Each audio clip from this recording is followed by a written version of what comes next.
Hey guys, మన ఛానల్లో ఉన్న అభ్యర్థులందరికీ గుడ్ న్యూస్ అండి. మరి రానున్నటువంటి క్యాలెండర్ ఉద్యోగాలను దృష్టిలో ఉంచుకొని మరి ఏపీపీఎస్సీ కావచ్చు, టీజీపీఎస్సీ కావచ్చు, police constable, forest, DSC, RRB, SSC etcetera అన్ని ఉద్యోగాలు ఎనీ కోర్స్ ఏది తీసుకున్నా జస్ట్ 499 రూపీస్కి అందజేస్తున్నామండి.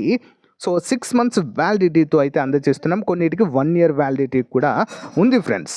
సో రానున్నటువంటి ఎండోమెంట్ ఉద్యోగాలు కావచ్చు, ఫారెస్ట్ డిపార్ట్మెంట్ కావచ్చు, గ్రూప్ 2 కొత్త నోటిఫికేషన్ కావచ్చు, వీటన్నిటికి సంబంధించినటువంటి ఫుల్ కోర్స్ అయితే అందుబాటులో ఉంది. జస్ట్ 499 ఈ రోజు నుంచే కోర్స్ తీసుకొని మీ ప్రిపరేషన్ కొనసాగించండి. అంతేకాకుండా ఎనీ టెస్ట్ సిరీస్ అండి జస్ట్ 99 రూపీస్కి అందజేస్తున్నామండి. 50,000 ప్రశ్నలతో ఈచ్ అండ్ ఎవ్రీ టాపిక్ని క్లియర్గా ఎక్స్ప్లెయిన్ చేయడం అయితే జరిగింది. ఓకేనా. కోర్సులో కూడా 20 years ఎక్స్పీరియన్స్డ్ ఫ్యాకల్టీ చేత క్లాసెస్ చెప్పించామండి. పర్ఫెక్ట్గా ఉన్నాయండి. ఒకసారి చూసి మీరే డిసైడ్ అవ్వండి. App link in video description అండి. డౌన్లోడ్ చేసి ముందుగా మీ యొక్క మొబైల్ నెంబర్తో రిజిస్టర్ అయ్యి స్టోర్ ఆప్షన్లో కోర్స్ ఉంటుంది, పర్చేజ్ చేయండి. పర్చేజ్ చేసిన తర్వాత కోర్స్ కంటెంట్ ఆప్షన్లో మీకైతే అన్నీ కూడా అందుబాటులో ఉంటాయి. ఇంకెందుకండి లేట్, వెంటనే మీ యొక్క కోర్స్ తీసుకొని ప్రిపరేషన్ స్టార్ట్ చేయండి. రానున్నటువంటి క్యాలెండర్ ఉద్యోగాలలో జాబ్ సాధించడమే లక్ష్యంగా ముందుకు సాగండి. All the best to everyone. Hello everyone, welcome to RK tutorial. So guys, ఈరోజు అన్ని వార్తాపత్రికల్లో ఉన్నటువంటి ముఖ్యమైన విద్యా ఉద్యోగ సమాచారాన్ని ఈ వీడియోలో మనం డిస్కస్ చేద్దాం. ఓకేనా. ఎవరు కూడా వీడియో స్కిప్ చేయకుండా చివరి వరకు చూడండి. ముఖ్యాంశాలు చూసినట్లయితే ఏపీ కానిస్టేబుల్ అభ్యర్థుల గుడ్ న్యూస్ అండి. అప్లికేషన్ గడువు పెంచుతూ ఉత్తర్వులు జారీ. వివరాలు చూద్దాం. నెక్స్ట్, వాలంటీర్లను కొనసాగించడం స్పష్టం చేసిన ప్రభుత్వం.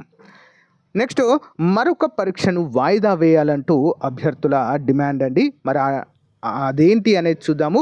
అంతేకాకుండా డిఎస్సి నోటిఫికేషన్ వాయిదా పడిన నేపథ్యంలో దానికి రూట్ మ్యాప్ ప్రకటించాలని కూడా అభ్యర్థులు డిమాండ్ చేస్తున్నారు. వీటన్ని వివరాలు ఇప్పుడైతే మనం క్లియర్గా చూద్దాం. ముందుగా వీడియోని లైక్ చేయండి. చాలామంది చూస్తున్నారు, బట్ తక్కువ మంది లైక్ చేస్తున్నారు. సో మొదటిసారి మన ఛానల్ చూస్తున్న వారు తప్పకుండా ఇలాంటి లేటెస్ట్ అప్డేట్స్ కోసం సబ్స్క్రైబ్ చేయండి. ఓకేనా. మొదటి అప్డేట్ చూసినట్లయితే డివైఈఓ పరీక్షను వాయిదా వేయాలి. ఏపీపీఎస్సీ చైర్మన్కు తెదేపా ఎమ్మెల్సీల వినతి. డిప్యూటీ ఎడ్యుకేషన్ ఆఫీసర్ మరి ఈ యొక్క అధికారుల పోస్టుల భర్తీకి నిర్వహించే పరీక్ష తేదీని వాయిదా వేయాలని ఏపీపీఎస్సీ చైర్పర్సన్ అయినటువంటి అనురాధ గారిని తెదేపా ఎమ్మెల్సీలు వేపాడ చిరంజీవిరావు, నెక్స్ట్ కంచర్ల శ్రీకాంత్ గారు, భూమిరెడ్డి, రామ్గోపాల్ రెడ్డి బుధవారము వినతి పత్రం సమర్పించారు. ఎమ్మెల్సీ వేపాడ చిరంజీవి గారు మాట్లాడుతూ డివైఈఓ పరీక్షలకు సన్నద్ధమయ్యే వారిలో 70 నుంచి 80% మంది గ్రూప్ 2 పరీక్షలు రాసేవారు ఉన్నారు. ఈ పరీక్ష పెట్టిన తర్వాత నెల రోజులకు డివైఈఓ పోస్టులకు పరీక్ష నిర్వహించాలని ఏపీపీఎస్సీ చైర్పర్సన్ను కోరారు. సో దీనిపై చైర్పర్సన్ సానుకూలంగా స్పందించారు. జాబ్ క్యాలెండర్ ఇచ్చేందుకు ప్రభుత్వం సిద్ధంగా ఉందని కూడా చెప్పడం అయితే జరిగిందండి. వచ్చే సంవత్సరం జూన్ తర్వాత ఉద్యోగ ప్రకటనలు వచ్చే అవకాశం ఉంది. సో మనం ఫస్ట్ నుంచి అనుకుంటూనే ఉన్నామండి, జాబ్ క్యాలెండర్ 100% వస్తుంది. ఓకేనా. జనవరిలో మనకు జాబ్ క్యాలెండర్ ఇస్తారు. నోటిఫికేషన్లు జూన్ తర్వాత ఉండేటువంటి అవకాశం అయితే ఉంటుందండి. అంటే క్యాలెండర్లో మనకు ముందుగా మెన్షన్ చేస్తారు ఏ నోటిఫికేషన్ ఎప్పుడు ఇవ్వాలి అనేది, డీటెయిల్స్ అన్నీ ఉంటాయి. Notification at the same time exam dates కూడా మనకు ఇందులో క్లియర్గా మెన్షన్ చేస్తారండి. దానికి అనుకూలంగా మనకు మరి వీటి రిక్రూట్మెంట్ అయితే జరుగుతుంది. లైక్ మనకి ఏ డిపార్ట్మెంట్స్లో ఉన్నాయి అందరికీ తెలుసు కదండి. కొత్త గ్రూప్ 2 నోటిఫికేషన్ రావచ్చు. అంతేకాకుండా దేవాదాయ శాఖలో ఎండోమెంట్ ఎగ్జిక్యూటివ్ గ్రేడ్ 3, సో 300కు పైగా ఖాళీలు ఉన్నాయి.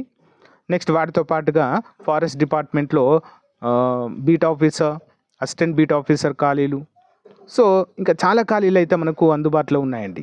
ప్రభుత్వ లెక్కల ప్రకారం చూసినట్లయితే 1.5 నుంచి 2 లక్షల ఖాళీలు అయితే ఉన్నాయండి. నిన్న అసెంబ్లీలో ప్రకటించిన దాని ప్రకారం క్లియర్గా ప్రతి డిపార్ట్మెంట్లో 30% ఖాళీలు ఉన్నాయట అండి. చాలా క్లియర్గా మెన్షన్ చేయడం అయితే జరిగింది నిన్న జరిగినటువంటి అసెంబ్లీ సమావేశంలో. చాలా ఇంపార్టెంట్. వీటన్నిటికీ మరి సిద్ధంగా ఉండాలి ప్రతి ఒక్కరు కూడా. ఓకే. మీ ప్రిపరేషన్ అనేది లాంగ్ టర్మ్లో ఉండేలా చూసుకోండి. ఎప్పుడు ఎగ్జామ్ పెట్టినా కూడా రాసే విధంగా. ఓకేనా. మరి డిఎస్సి నిర్వహణకు కొంత సమయం పట్టే అవకాశం ఉన్నందున అభ్యర్థులు సన్నద్ధత కోసము ముందుగా సిలబస్ను విడుదల చేయాలని ప్రభుత్వం నిర్ణయించింది. మరో వారం రోజుల్లో డిఎస్సి సిలబస్ను విడుదల చేయనుంది. సిలబస్ను ముందుగా విడుదల చేయాలని మంత్రి నారా లోకేష్కు ఎమ్మెల్సీలు వేపడ చిరంజీవిరావు, కంచర్ల శ్రీకాంత్, భూమిరెడ్డి, రామ్ గోపాల్ రెడ్డి వినతి పత్రము సమర్పించారు. దీనిపై మంత్రి సానుకూలంగా స్పందించడాన్ని కూడా మనము చూడవచ్చు. ఇంపార్టెంట్ అండి, ఓకేనా, అందరూ కూడా గమనించాలి. నెక్స్ట్, కానిస్టేబుల్ దేహదారుఢ్య పరీక్షకు దరఖాస్తులు గడువు పొడిగింపు. పోలీస్ కానిస్టేబుల్ ప్రాథమిక పరీక్షలో అర్హత సాధించి దేహదారుఢ్య పరీక్షలు, ఓకే, సో వీటికి ఎంపికైన అభ్యర్థులు చేసుకునే స్టేజ్ 2 దరఖాస్తు గడువును ఈ నెల 28 వరకు మరి పోలీస్ నియామక మండలి పొడిగించింది. గతంలో నిర్దేశించిన ఆఖరు తేదీ గురువారంతో ముగియనుండగా గడువును పొడిగిస్తూ బుధవారం ఉత్తర్వులు కూడా విడుదల చేయడం అయితే జరిగింది. ఏమైనా డౌట్స్ ఉంటే ఈ క్రింద ఇవ్వబడిన నంబర్లకు కాంటాక్ట్ అవ్వండి అని కూడా మనకు క్లియర్గా మెన్షన్ చేశారు. ఓకే, నెక్స్ట్, వాలంటీర్లను కొనసాగించలేం, మంత్రి డోలా స్పష్టీకరణ. వాలంటీర్ల వ్యవస్థను కొనసాగింపుపై అధికార కూటమి, ప్రతిపక్ష వైసీపీ సభ్యుల మధ్య శాసన మండలిలో వాడివేడి చర్చ జరిగింది. ప్రశ్నోత్తరాల సమయంలో వాలంటీర్ల గౌరవ వేతనం పెంచేందుకు ఏమైనా చర్చలు తీసుకుంటున్నారా అని వైసీపీ సభ్యులు పొన్నపరెడ్డి రామసుబ్బారెడ్డి, రాజగొల్ల రమేష్ యాదవ్, నెక్స్ట్ మొండితోక అరుణ్ కుమార్ అడిగిన ప్రశ్నకు ప్రస్తుతం వాలంటీర్ల వ్యవస్థే లేని వాలంటీర్లను తాము కొనసాగించలేమని రాష్ట్ర గ్రామ సచివాలయాలు, సాంఘిక సంక్షేమ శాఖ మంత్రి డోలా బాల వీరాంజనేయ స్వామి తేల్చి చెప్పారు. ఇందుకు గత ప్రభుత్వ నిర్వాహకమే కారణమని విమర్శించారు. మంత్రి సమాధానంపై అసంతృప్తి చెందిన వైసీపీ సభ్యులు ప్రభుత్వాన్ని నిలదీశారు. మంత్రి ప్రసంగాన్ని అడ్డుకునేందుకు ప్రయత్నించారు. దీనికి దీటుగా కూటమి సభ్యులు లేచి ప్రతిఘటించడానికి ప్రయత్నించారు. చైర్మన్ సర్ది చెప్పడంతో మంత్రి డోలా తన ప్రసంగాన్ని కొనసాగిస్తూ 2023 ఆగస్టు నుంచి వాలంటీర్ల వ్యవస్థ ఉనికిలో లేదని, వారికి సంబంధించిన గత ప్రభుత్వం జీవోలు ఇవ్వలేదన్నారు. ఎన్నికల ముందు వారితో రాజీనామా చేయించారని, రాష్ట్రంలో ప్రస్తుతం వాలంటీర్లు లేరని తెలిపారు. 2023 ఆగస్టు వరకే కొనసాగింపు ఉందని అయితే చెప్పడం జరిగింది. అయితే ఇలా ఉండగా మరి ఎన్నికలలో ఎందుకు గౌరవ వేతనము 10,000 చేస్తాము అని చెప్పారు అని చెప్పేసి కూడా నిలదీయడం అయితే జరిగింది. దానికైతే ఎలాంటి స్పందన అయితే లేదు అని అయితే ఇక్కడ మనము చూడవచ్చు. అంటే ఎన్నికల్లో గెలవడానికే ఇలా చేశారని అయితే క్లియర్గా అర్థమవుతుంది. సో ప్రజెంట్ మాత్రం వాలంటీర్లను కొనసాగించలేమంటూ స్పష్టం చేయడం అయితే చూడవచ్చు.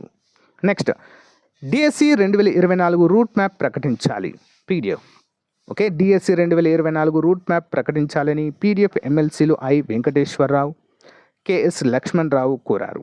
బుధవారం అమరావతి అసెంబ్లీ మీడియా పాయింట్లో వారు మాట్లాడారు. 4 లక్షల మంది అభ్యర్థుల భవిష్యత్తును దృష్టిలో పెట్టుకుని డిఎస్సి సిలబస్ ప్రకటించాలి. అభ్యర్థుల వయోపరిమితిని 44 ఏళ్లకు పెంచాలి. ఎస్సీ వర్గీకరణ తర్వాత డిఎస్సి నోటిఫికేషన్ ఉంటుందని అధికారులు చెబుతున్నారు. ఈ అంశాలను విద్యామంత్రి లోకేష్ దృష్టికి తీసుకెళ్లాం. త్వరలో ప్రకటన చేస్తామని మంత్రి చెప్పారు. ఆప్కోస్ ద్వారా భర్తీ అయిన వైద్య సిబ్బందికి 15 నెలల జీతం బకాయిలను విడుదల చేయాలని కూడా ఎమ్మెల్సీలు కోరడాన్ని ఇక్కడైతే మనము చూడవచ్చు. ఓకేనా, చాలా అంటే చాలా ముఖ్యమైన అప్డేట్స్ అయితే ఈరోజు రావడం అయితే చూడవచ్చు. సేమ్ ఇది కూడా అఫీషియల్ వెబ్ నోట్ అండి, ప్రెస్ రిలీజ్ చేయడం జరిగింది. మరి ఈ యొక్క పోలీస్ అభ్యర్థుల సెకండ్ ఫేజ్ అప్లికేషన్ ప్రాసెస్ ఈ నెల 28 వరకు పెంచుతూ ఉత్తర్వులు జారీ చేయడాన్ని చూడవచ్చు. సో గైస్, ఇది ఈ రోజుకు సంబంధించిన అప్డేట్. మీకు నచ్చితే లైక్ చేయండి, తప్పకుండా మీ ఫ్రెండ్స్తో షేర్ చేయండి. Thank you.